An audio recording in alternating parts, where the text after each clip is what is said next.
Okay. Abdinur, karibu ndugu. Please, keti tafadhali. Karibu kwenye jopo hili. Kazi yetu ni kuwa na maongezi pamoja nawe, kukujua na kujua ni kwa nini umetuma maombi kwa commissioner wa IEBC. And so we'd like to ask you at some point to introduce yourself, but let me begin by introducing myself and my colleagues here. Feel free. It's an open interaction, and you have a notebook before you and a pen, so you can use those. My name is Nelson Makanda. I'm the chair of this, and I want to turn to the vice chair to introduce herself. Thank you, vice chair. Good afternoon, sir. My name is Linda Kiome. Welcome to this interview session. Thank you. Abdinur, habari ya adhuhuri. Naitwa Bwana Andrew Tanui, mwanachama wa chopo hili la uteuzi, na karibu. Good afternoon. My name is Caroline Kituku, a member of the panel. Good afternoon, Abdinur. My name is Adam Solo, a member of the selection panel. Good afternoon, Abdinur. My name is Nicodemus Bore, a member of the panel. Assalamu alaikum. My name is Fatuma Ali Saman, a member of the panel. Good afternoon, Mr. Hussein, and welcome to this discussion. My name is Koki Muli Grigno, and I'm a member of this panel. Good afternoon, Hussein. My name is Evans Misati. I'm a member of the selection panel. So thank you very much, members, for introducing yourselves. We want to ask you to introduce yourself to us, a brief profile of yourself, and why you think that you are suitable for this position. Kindly take like about 4 or so minutes to do this. Thank you.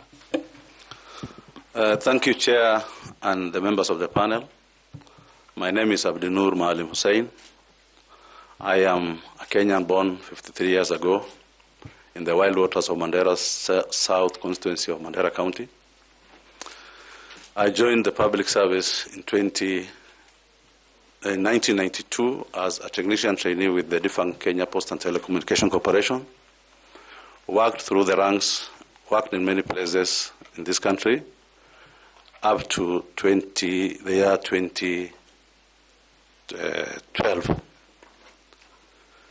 where I transitioned upon the inception of devolution and to county government to be the inaugural chair of the County Public Service Board, a position I served for 5.5 years. There came another calling. I transitioned to be the county secretary, a privileged position of the county, for another 4 years. Currently, I am a CEO of a small petroleum company called Vitalec International Limited, here in Nairobi, based here in Nairobi. Basically, why I feel I am qualified for this position is because I had a very prosperous career life of public service. I have worked 21 years from the defunct Kenya Post and Telecommunication Corporation to Telcom Kenya for 21 years, worked through the ranks, trained as in a technical field of radio and line transmission, which is an IT-oriented field. Thereafter, I moved to being the county secretary, the chair of the board. Chair, I want to highlight here to you and the members, it was not a rosy job to be a pioneer chair. Here, I came to a county that is already marginalized. The people of Mandera expected a lot of expectation from the devolution as the beauty of the promulgated 2010 Constitution. The staffing turnout we met was only 153. The demand against the demand of 6 already functioning sub-counties. Chair, through my leadership and a team of 6 members of the board, constitutionally formed as a result of the County Government Act of 2012, function highlighted in Section 58 of that Act. I worked diligently, professionally, with very high integrity, and ensured against all the odds of tribalism, nepotism, interferences, expectation of the people, various communities, others marginalized, others calling themselves others, and managed with the help of the committee members to recruit close to 2,400 staff by the time I was exiting that portfolio of the chair. So here I learned from the technical expertise that I attained in the 21 year of training and various other modules within telecommunication. Here I learned what is transformative leadership. I learned purely leadership through indulgence. I also had indulgence of Kenya School of Government, where I attended SMC, Senior Management Course, SLDP, to enhance my capacity, and that one helped me trigger that board to integrity to a point where we left a staffing turnout of 2,400.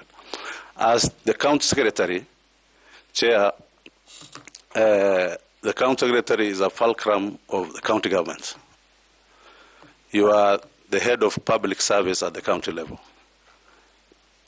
They usually say, to whom much is given, much is expected. So the Constitution, through County Government Act, Section 44, gives the function of a county secretary. I was the secretary to the cabinet, the county cabinet. I used to disseminate information in time. I used to have enough stakeholder engagement, public participation on CIDP and many other modules in the county. There I served 4 years, up to when the day I left. The last job I did was to hand over, to transition the governor from the existing governor to the new governor. Here I was the chair by law of the Assumption of Office of the Governors Committee, which we did along with other people stipulated in law, made an official handover, one copy to the Assembly, one to the Governor's Office, and exited in a very professional way. Thank you. Thank you, Chair. Did you say you are County Public Service Board Chair or Secretary, County Secretary? I was the Chair, County Public Service Board, Mandera, 2013 to 2018. Chair? Yes, Chair of the Board. Not Secretary? No. Okay, because you have used the two terms interchangeably. No, I was the County Secretary. I transited from the Chair of the Board and to the County Secretary in the second term of government. Okay. From 2018 to 2022, I was the County Secretary. 2013, 2018, I was the Chair of the County Public Service Board of Mandera. Linda. Thank you, Chairman. Now, with the wealth of experience that you got being and serving Mandera County as a county secretary and also the chair of the Public Service Board, give this panel an experience where your leadership was tried and tested during that period of time. Thank you, Madam Linda. I want to give this panel one experience that almost costed my life. We are a county of 6 constituencies. There is a sub-county called Mandera West. We had a piece of land, and you know how land is in this country. The land has been demarcated, surveyed by the defunct local authorities, of which the surveyor who surveyed the land happened to be a county staff, even within the 153 I inherited from the devolved functions and the local authorities at that time. So the surveyor was with us. There was a need for an airstrip in that sub-county. So many attempts were made before, when I was not the county secretary. At that time, There were back and forth communication with KAA and the county government, and they said they want to come and see that piece of land, whether it is with viability and do some testing. So through a cabinet decision, I was tasked as the head of the county government, head of public service, to go and make sure I deliver on that piece of land. The land has already been encroached by cartels, because people never thought government land will be reclaimed, because the local authorities are no longer there. There's a new system of governance in place. So the cartels have already taken over the land, because it was a very big chunk of land and prime. For that matter, I was tasked to go and deliver. This task had many attempts before me. So what I asked for was resource and the personnel required to go and do my bit. I was given enough security force, National Police Security Service members. I was given around 50 enforcement officers from the county.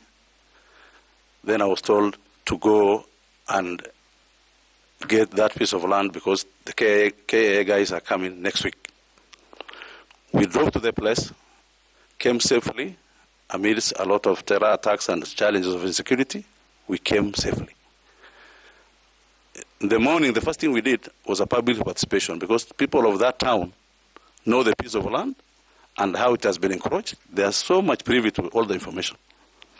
I personally don't happen to come from the sub-county, but a neighboring sub-county. So when I came, through the public participation, people of Dakaba said they want that service there and then. And they said this piece of land belongs to the government. We did all the public participation necessities. We took pictures of the speakers. We invited the National Government Security Forces and even the administration. Did all the requirements of public participation. Took a checklist, took an attendance sheet, everything. In the morning, when we wanted to do the job, already these cartels, some of them are here in Nairobi. Their colleagues already communicated to them. They drove overnight through Moyale route, came overnight. In the morning, the first thing we did was to hire a tractor. Ours was to demarcate the piece of land using the shovel of the tractor, a sort of a creation of a road. So what happened? Immediately we started some few, around 200-300 meters.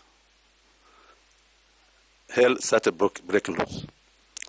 The people came with a lot of goons. They started interrupting us, but I said, I have to deliver on this mandate. Because the land belongs to the government, I have to practice patriotism. The issue of grabbing government land should not be something within my watch. I made sure I don't budge to the plea of the people. To a level, some enforcement officers who come from the sub-county, the same sub-county, decided to side the cartels because they happen to be relatives. At this level, the information went all the way to the governor in Mandera. The governor spoke to me. He told me, your life is at risk, Abdinur. Please, think twice and see how you should stop that exercise in fertility. I told him, okay, Governor, I'm going to try my best, but I'll give you our final interaction with this exercise at the end of the day. I continued. To a level, a former retired administrator who happens to be part of this cartel decided to throw himself in front of the shovel. The tractor is moving like this. In the evening, they even went. They sent an SOS message across to get some guys with guns on a motorbike. Around 3-4 motorbikes came. I have some information through the community because I happen to speak the same language with them. They said, your life is at risk. Already they have brought guns. I told him, if today is my day, I'm a believer of death because I'm a Muslim, so be it. So we were moving behind the tractor with the 2 Land Cruisers full of security on our sides, the enforcement officers and some security at the back, up to when, almost around 6 p.m., we finished demarcating the entire piece of land. I gave the feedback to the governor at night. They were even looking for me at night. I decided to do 1 or 2 things and hibernated, spent. In the morning I came, wrote an OB allow me to cut you short, just in the interest of time. Okay. Were you successful? I was successful, Ms. Linda, and today, courtesy of my actions and my risk-taking attitude, Mandera West Sub-County has a beautiful airstrip than even Mandera, which is within a military camp, and they're enjoying the facility to date. Thank you. Thank you, Chair. Thank you. Caro, Kituku, kindly ask the candidate some questions. Thank you, Chairman, and welcome once more, Mr. Hussein. In the Kenya electoral system and the laws have been described by some people as being too restrictive towards the IEBC realization of its mandate. Do you agree? The laws in Kenya, the electoral laws in Kenya, they've been described as being too restrictive. There's over-registration, it's too restrictive. Do you agree with such a statement? I don't agree. Tell us why you don't agree. The reason why I don't agree, these legislative pieces, when they were being drafted, I'm sure the relevant stakeholders were invited. So legislations are made for man. When I say man, I believe the ladies here are also inclusive. So these legislations came through all the process of public participation, stakeholder engagement, everything, up to parliament, where pieces are discussed, some pieces are removed, some information is added. So I believe it is a whole composite kind of piece that should be favorable to all Kenyans. All right, I hear you. So tell us about the electoral laws particularly, and why are they necessary? Thank you, Madam Caroline. Electoral laws are there to guide us so that we have a peaceful coexistence with ourselves and with the community, within the community and with the environment. The electoral laws emanated from the 2010 Constitution of Kenya. Among the laws that were first enacted was the Election Act of 2011, the IEBC Act of 2011. Amongst the ones I remember, I'm not a lawyer, but I can remember some. Political Parties Act of 2011. We have Public Finance Management Act of 2012, and also some like this. We also have the Supreme Court advisory, like that one of number 7 of 2011. Okay. Having mentioned the laws and having said that they are useful and they serve a particular need in a democratic society, what is then the gap that exists? And if you're successful and become a member of the IEBC, how do you intend to address that gap, if at all there is any gap? Thank you, Madam Caroline. I think the gap, in my understanding, there are legislative gaps, legislative bottlenecks. In this, I mean, we understand our legislature, how it works. When laws are taken through the legislative process of parliament, of course, there are those ones which might not favor the parliamentarians of the day. So here comes challenges because they seem not to be happy with whatever. So maybe you can help us by starting to identify legislative gaps. We have funding gaps. Basically, funding gaps. Those are the two major challenges I can mention for now. For issue of legislative gaps, how we can overcome or address is to have some cordial consultative forum between IEBC as a commission and the legislature, because we are a stakeholder of the other and we need each other. It's just like the two hands. In this, we can do some lobbying through that consultative process, so that everybody sees this piece of legislature is an in for both parties. On financing gaps, finance is not enough for all the institutions in the country. So finance, the way you can is to lobby stakeholder, which is National Treasury and Parliament also, which by and large, of course, the budget will be approved by Parliament. In doing this, you can ask for what's called multi-tier kind of budget process with the National Treasury, so that you don't have any gap in between in achieving your activities. Hussein, allow me to ask specifically, what is the legal issue on the funding or the financing gaps, as you say? What is the inadequacy there in law? The inadequacy in law of election financing is that election financing is an act that was passed by our parliament some time back, but implementation became a problem. So, because there was a court case, I don't know the entity, or I think it's part of parliament, members of parliament who took the same case to court. So election financing became a problem, so that IEBC could not even control the different sectors or the different players of people who usually take part in election. Thank you, Mr. Hussein. I wish you well, and thank you, Chair. Thank you very much. I ask Dr. Koki Muli to ask you some questions kindly. Thank you very much, Chair. Good afternoon again, Mr. Hussein.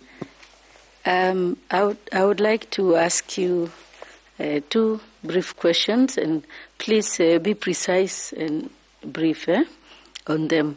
The IEBC and the ECK before it have been accused of being complicit or allowing or even overseeing voter suppression. I would like to request you to give us 3 examples of how they or stakeholders in elections actually participate in voter suppression. 3 examples. Thank you, Madam Koki. 3 examples of ECK voter suppression, or even IBC. Voters, an example is IBC not doing what's called voter rollout. If voter rollout, this is an exercise where voters who are either dead or transferred their votes are removed out of the register, and they don't end up being removed out of that register. So this one happens during voter rollout. Suppression also comes as a result of not doing enough voter education by IEBC or ECK. Also, in my thinking, also ECK and IEBC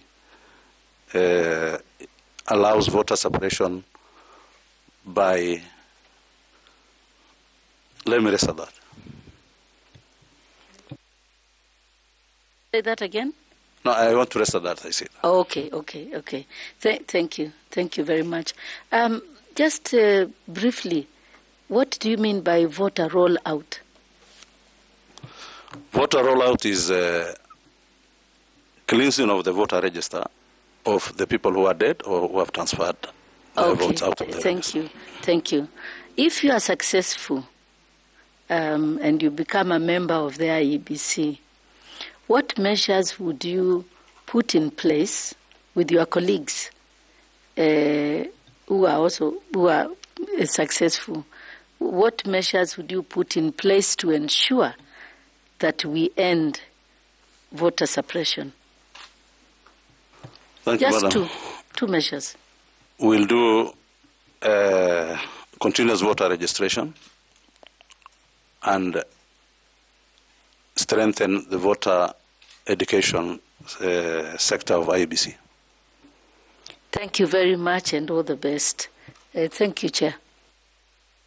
Thank you very much. Now I want to ask FCPA Tanui to ask you some questions. Tanui, please. Abdinur, you spent your 22 years at Postal Corporation? Yes. And you are a production clerk? Is that what you've said? No. What were you at Postal Corporation? Finally, when I was leaving, I was the district telecommunication officer of Mandera South constituency. District telecommunication officer, yes. And for how many years? For 10 years. So in total at Telecom, you worked for 21 years, which is more than the years that you've worked in the county government. Actually double, isn't it? So those experiences that you gained at KPTC, how will you use them at IEBC, which is more than double your years of expertise? Thank you, Mr. Tanui. Actually, I can say briefly, I've attained two experiences during the time I was with KPTC that transformed to Telecom Kenya later. One is technical expertise. The field I used to work in is in telecommunication. I was in radio and line transmission, which is purely technical and IT based. So I believe IEBC being an IT oriented also entity, component of IT being in it, I have some leverage to offer for the post. Secondly, I have attained leadership skills because when I was in charge of the district, I was in charge of the equipment, which is my core mandate, leading the entire workforce within the sub-county under Telecom Kenya then. Wish you well. Thank you, Chair. Thank you. I invite Evans Misati to ask some questions. Thanks so much, Chair. Hussein, from where you sit, what is your understanding of the overall public confidence of the current IEBC? I can say it's fairly excellent.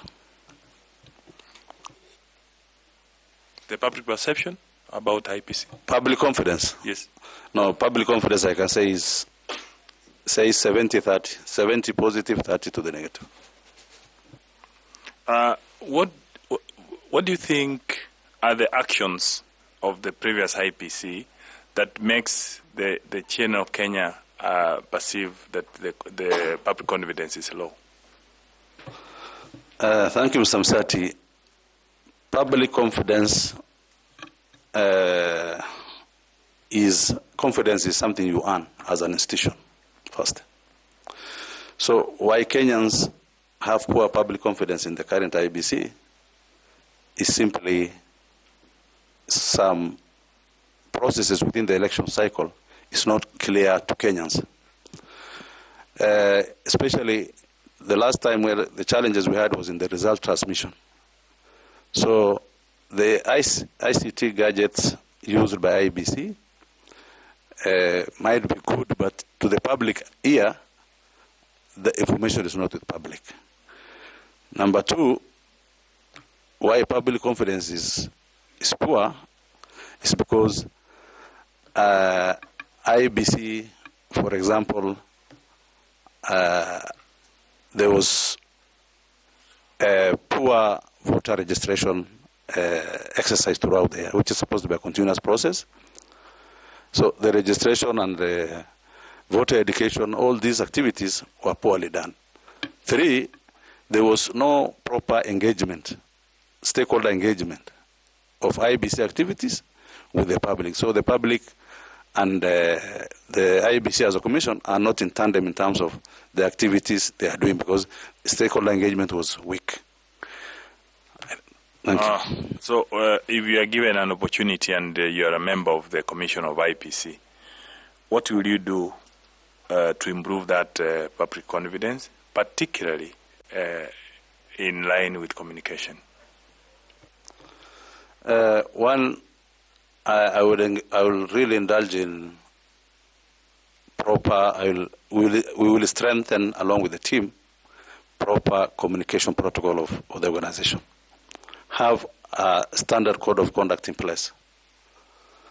Have regular stakeholder engagement. I think in so doing will improve the public confidence at that time. Thanks so much, Chair. I wish you well. You gave some percentages on public confidence. Yes. You said 70-30. What was 70 and what was 30? 30 on the positive, that the public confidence is fairly good. 70 on the scale of people are having positive feedback of IEBC, and 30 to be on the negative. That's what I meant. So the public confidence is at 70? Is at 70, yes. Okay. Let me ask Fatuma, Saman, kindly ask some questions. Thank you, Chairman. Mr. Abdinur, some of the principles of stakeholder engagement are consistency and responsiveness. So if you get a chance to become a member of the IEBC, how would you entrench these principles in the stakeholder activities that you're going to carry out?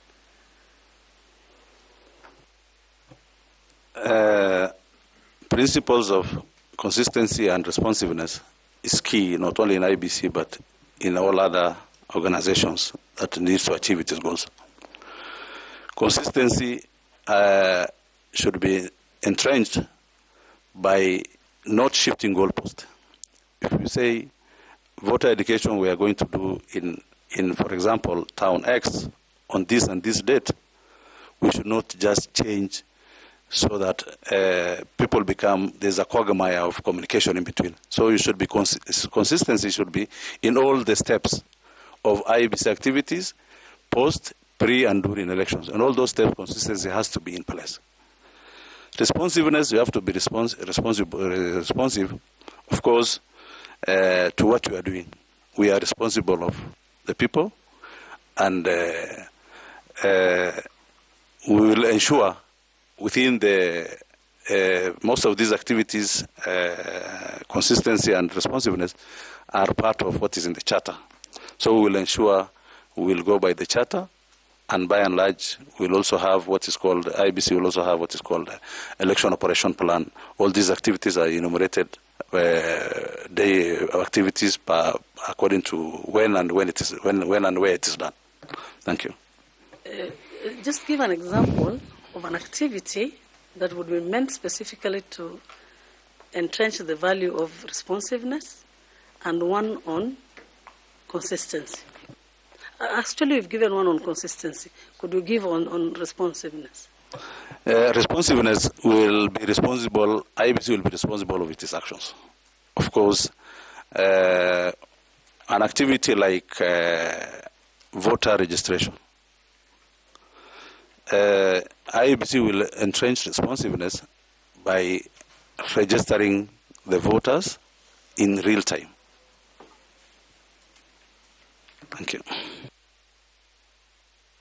Thank you, Chair. Thank you very much. I want to invite Nicodemus Bore to ask you some questions. Nicodemus, please. Thank you very much, Abdinur. Our members who are been commissioners of IEBC have faced various stress and pressure from political figures and political players. How would you maintain your independence? Thank you, Mr. Bore. Of course, IEBC is not a stress-free institution. Of course, this is where election is involved, and election you'll only have a winner and losers. So stresses will come as a result of the people who lost the various seats of election. How we'll maintain stress-free IEBC? is to have an all-inclusive decision. Decisions of the board should not be seen as a decision of a group of the board or the chair alone. It has to be owned by all the members and the chair. First is ownership of that decision that we make as commissioners. Number two, we need to have a good code of conduct for us, at least to tell us what is required of a commissioner, the conduct required of a chair, and the conduct required of the commission secretariat. So a good code of conduct, regular consultation forums within the boardroom, and also having a feedback mechanism between, so that if things do not work, there's a feedback mechanism of bringing it back to the commission boardroom, so that we ratify and agree upon. Thank you. Abdinur, from your CV, you worked as a chairman of Mandera County Public Service Board and was responsible for the promotion of values, principles of public service, and Article 232 of the Constitution. If appointed, how will you leverage on the experience to promote high standards of professionalism, ethics, and integrity at the IEBC Commission? Thank you. This is the field I have delved in for 5.5 years, Mr. Bore. Here, what guided us most was Article 10 and 232 of the Constitution. I will strictly abide, because I left with a clean bill of sheet, with all the challenges. Of course, the setup there is about, the nitty-gritty is about the parameter of separating people is about clan, sub-clan, and sub-sub-clan. I have endured and made sure I balanced all those things in terms of the recruitment, promotion, disciplining that we've been doing in the county. So I'll still bring on board that. I'll be guided by the law, by the relevant laws, and paramountly the Constitution of Kenya 2010.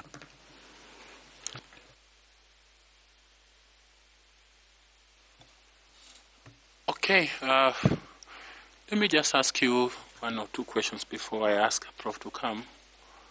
As a county secretary in Mandera, what were your main roles, other than what you have mentioned, values, integrity? Chair, the county secretary is the backbone of all the county activities in the county.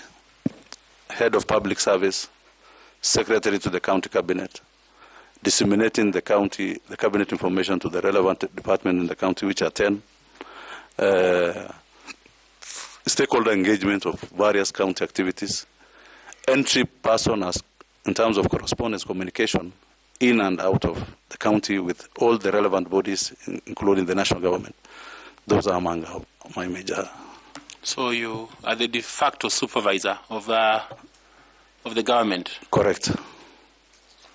In 2019-2020 financial year, you received a qualified audit from the Auditor General. And quite a number of things were raised, including unsubstantiated expenditures for many things, including insurance. It's a long statement, and you must have seen it. What would you attribute that to, the qualified audit report?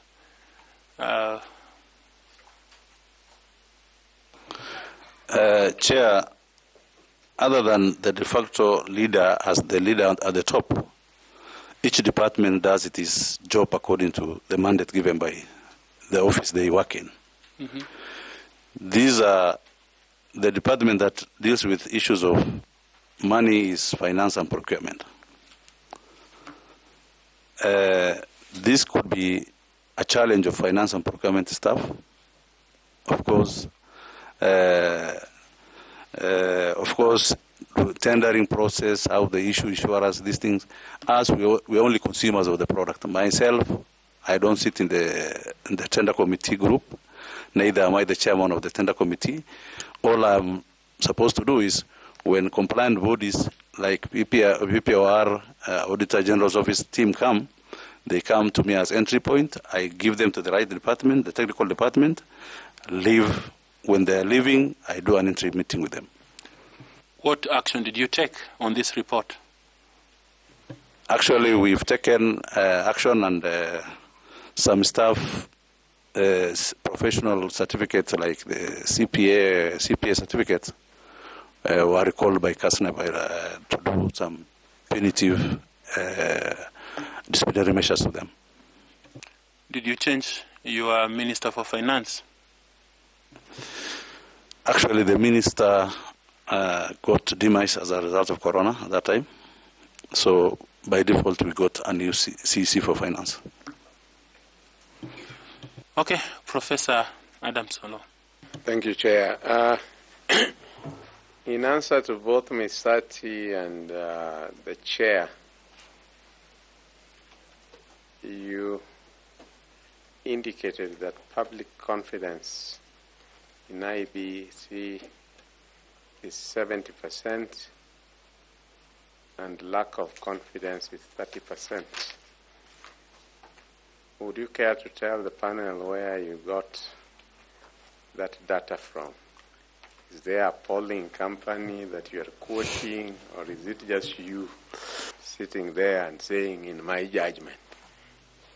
Mr. Olo, that is my personal judgment.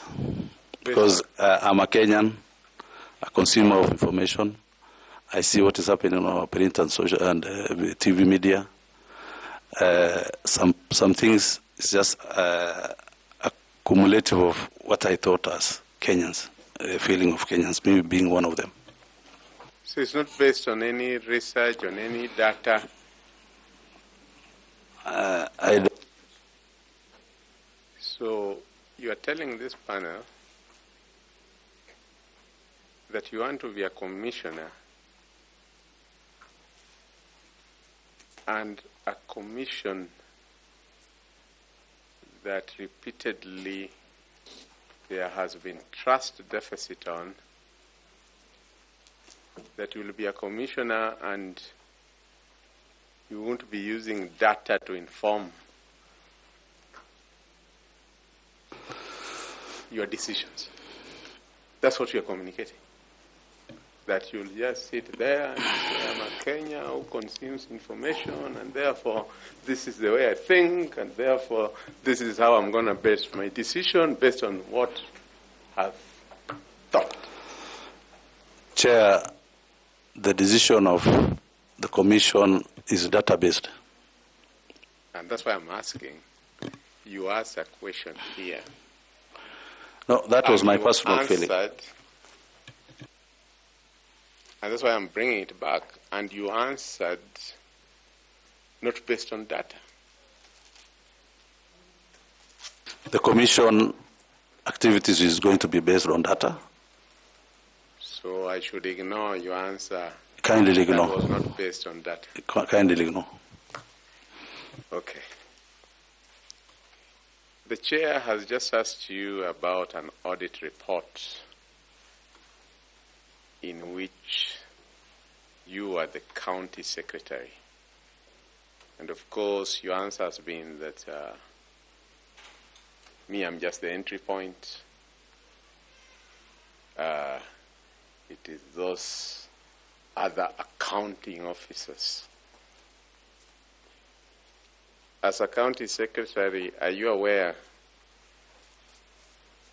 that you are the equivalent of the head of public service at the county? From where you sit, is it responsible for the head of the service to just answer casually that let the other accounting officers who get directives from me, that's their responsibility? Would you, for example, when you are a commissioner and there's something that has happened in IEBC and you say, oh, go and ask that directorate, they are the ones who are dealing with that issue, go and ask that directorate. Mimi, I'm here at the policy level. Thank you, Mr. Olo. Qualified opinion, when a county gets qualified opinion, they are usually invited to the Senate. The Senate does its constitutional bit, grills the officers, the same officers in that department, talk to the professional body that has given them the professional certificates, like most of them are in CPAK holders, and the action is usually taken by the constitutional body on how to recall back that professional certificate from that individual. So majorly ours is, once a qualified opinion is given by the Auditor General's report, it is the Senate to take the next punitive legislative bit. Very true. But as the county secretary, a qualified report has already been given. You just leave it to the Senate. You don't do an internal housekeeping that, hey, guys, can you explain to me how we have ended up with a qualified report even before we go to the Senate? You don't have that kind of review just for your own internal human resource management? Chair, some activities in the county, much as the county secretary is the head of public service, every department has got its own HR committee members, headed by the chief officer of that department. So they have taken some steps. There's something called Chirac County Human Resource Advisory Committee where I head. So it came up to the Chirac level, and we gave some show cause letters, and they explained what they explained, and they said the remaining bit they will explain with the Senate. Very well. You've stood at the apex of both human resource and head of service, first as chair of the Public Service Board, and now the county secretary. And within that period, a qualified audit report. What can you tell this election panel, the takeaway that we should take away from those two roles there that you have played in Mandera? What's positive, what's negative? Chair, the positive thing you should take from my portfolio as chair of County Public Service Board is that we have professionally and ethically constituted a workforce from 153 to 2,400 without no much problems of litigation or whatever. Number two, as the county secretary, the take-home here is I've done a lot of stakeholder engagement with the residents of Mandera County very successfully, including the one I just mentioned as the worst that I've ever seen.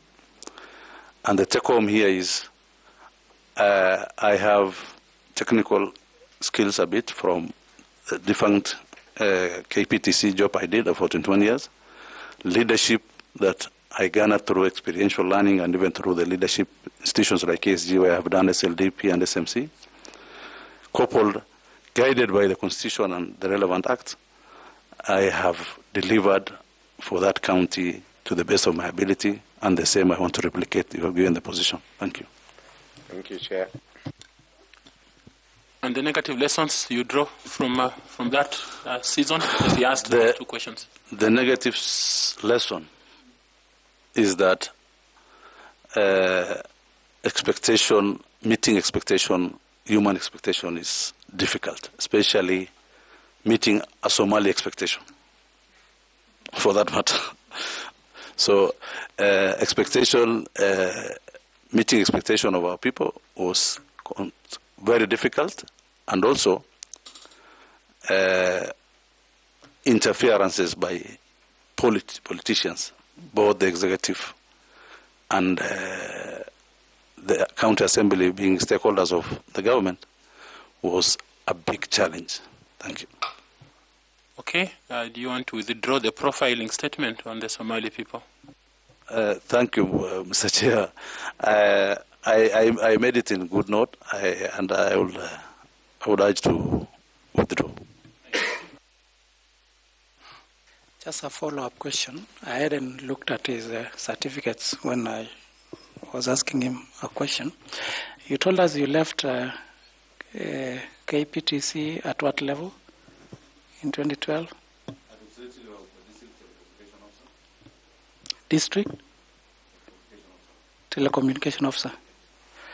But I've just looked at your certificates. You left as a intervention senior technician. Yes. Is what the letter from Telcom says. Yes. I want to explain. Yes. The intervention senior technician is my trained portfolio, but responsibility I was holding at the district level was a district telecommunication officer in charge of other departments also. So why didn't Telcom put it in that position, the responsibility you're holding? Actually, they looked, that is a responsibility, and the Telcom of 2012 and today, they were looking for the files. They even said, these files are in the archives, but in the system they are seeing the positions I have trained on and a senior technician intervention. That's why she wrote that certificate of service like that. Thank you, Chair.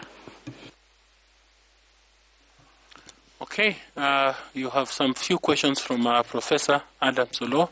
Yes, Thank you. You are a veteran of devolution. Who was the first executive director of the Transition Authority? I think Mr. Kinudi Mbugwa. Mbugwa. Mbugwa, yes. What is the capital city of Gabon? Libreville. Thank you. Thank you very much for your time. We want to thank you that you took interest in this position. You have taken interest to come for this interview process. We want to thank you for your time and just open it up for you. Whether you have any question or comment to make, you're welcome kindly. Thank you, Chair. First of all, I want to thank the Chair and the panel for inviting me. Two, I believe I have what it takes for this position. I have some technical expertise, leadership skills, strategy, and formulated many strategies. Have made oversight over the entire county workforce.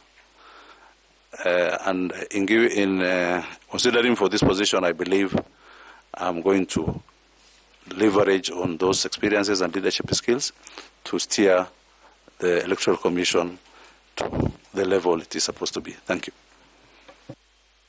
Thank you very much. We have come to the end of our interview. Kindly feel free to pick your notebook and the pen, and do not leave your certificates with us. We wish you well and God's blessing. Asante. And I have a blessed Eid al-Fitr ahead. Thank you. Somebody please pick his certificates and take them to...